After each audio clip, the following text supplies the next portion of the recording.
This might just be one of the best hidden drift cars in Forza Horizon 5. And today we're going to be diving into which car this is, as well as 4 other really good drift cars, all from point drifting to rear wheel drive tandems. We got it all. So let's go ahead and dive into the first car on today's list. Let's go. And first up, I'm putting this car first because I've covered it in other videos before, but this is probably my favorite drift car in the game. It's the Lexus SC300, and especially when it comes to point drifting, this car is definitely one of the main ones you want to try and use. Oh my. Because you don't have to change gears in most point drifting maps, and it's incredibly easy to learn on and control, and it just has way more horsepower than it should. My very first time I used this car, I broke all my drift scores on every zone. Like, look at this angle it just holds. All through there, it slows down perfectly. It has the best, I don't know, it just feels really easy to use.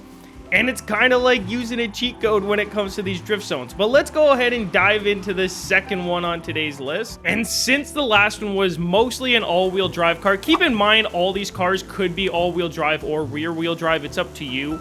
But I'm showing you them in the state they do better. This is a rear-wheel drive car, which is incredibly good for tandems. I reached out to Goosiest and asked him what the best rear-wheel drive car was. I didn't actually. So that was a lie. He just always says muscle cars are the best tandems and rear-wheel drive drift cars in the game.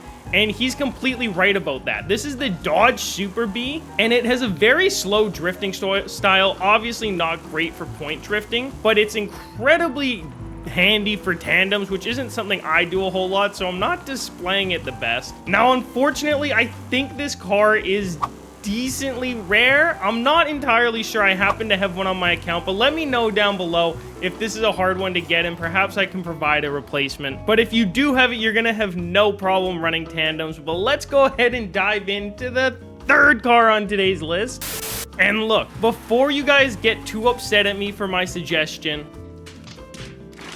or I guess I should say my number 3 pick, how can it not be? It's obviously a good drift car. They wouldn't have it as the main car in Initial D if it wasn't. And just especially when it comes to point drifting in this game, it can hold angles no other car can, and it doesn't weigh a whole lot, so it's really easy to maneuver back and forth, and honestly almost impossible to oversteer or understeer as long as you have it on all-wheel drive. Now, it can be a really good tandem car on rear-wheel drive, but I mostly use it for point drifting and all-wheel drive because look at that angle. Perfectly sideways, switches back to straight. There's just no beating it.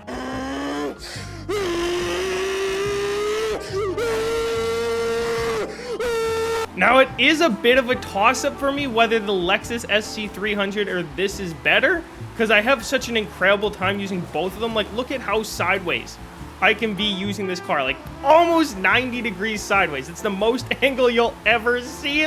Look at that. But apparently, the number 1 car is better than this even. But let's move into number 2. And number 2, I'm giving you guys another good rear-wheel drive option. It's the 1993 Skyline. Now, in my opinion, you could take almost any of the Skylines and they'd make for really good tandem cars. I'm gonna come. Oh. But something about this car, I love how the engine sounds on it. I love how smooth it is. It's just really easy for me to control. I don't believe this car was actually in any of the Fast and Furious movies ever. Correct me down below if I'm wrong. But for that reason, it's definitely one of the lesser used Nissan Skylines in this game. And I think it gets slept on a lot. This is my go-to if I need to try in tandem, which never honestly actually ends up happening because I'm not good enough. Sometimes it may be good, sometimes it may be shit. But on those rare occasions, this is the car I pull out for it because it almost does the tandem for me. The only reason it doesn't is because I'm that bad. But you can see, even I'm making it look easy to control. Just make sure you have the right tandem drift tune on this car. But this is the number 2 spot on today's list. You guys aren't ready for number 1. There's no way you could have seen this coming unless you're deep into point drifting on Forza Horizon 5. You wouldn't even know about this car. It's like, how far? They're going to be cows outside. Now, as you guys can see, a bit of a weird choice. It's the Willys Jeep. Now, unfortunately, I'm not going to be able to do this car justice in this video because it actually takes quite a lot of skill to get good at point drifting with it. But you can rack up scores unlike anything you've ever seen before, because we thought the AE86 went sideways. It is almost nothing compared to how sideways this car can just permanently, like, look at this. I'm not even good with it, and I was 90 degrees sideways that entire turn. I don't know what it is about this car, like maybe the back tires turn sideways too. But it's the community's hidden gem when it comes to point drifting.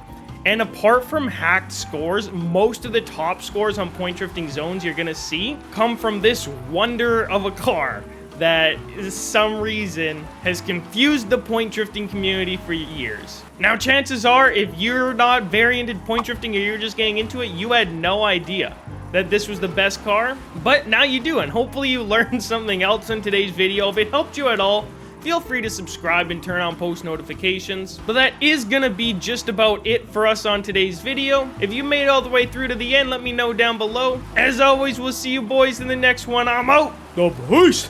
Look at how sideways it is.